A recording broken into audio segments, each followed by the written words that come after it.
Alright, so let's look at the solution to implementing in a recursive Fibonacci sequence. So remember, I said we needed our base cases of if the number equals 0, return 0.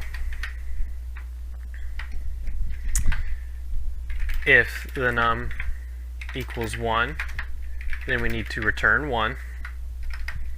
Otherwise, we will say let n1 equal to Fibonacci of num minus 1,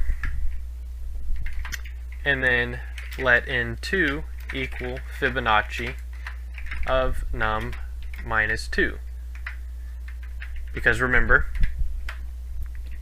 the answer to the next number in the sequence is the previous two numbers added together. So now we have return n1 plus n2.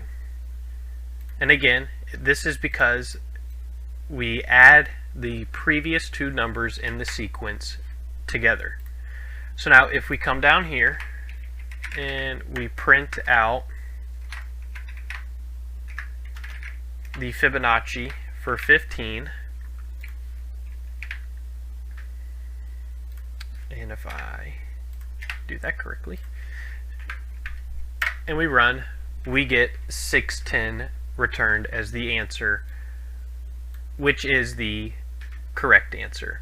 So hopefully you got that exercise. If you have any questions, please feel free to ask them in the Q&A section.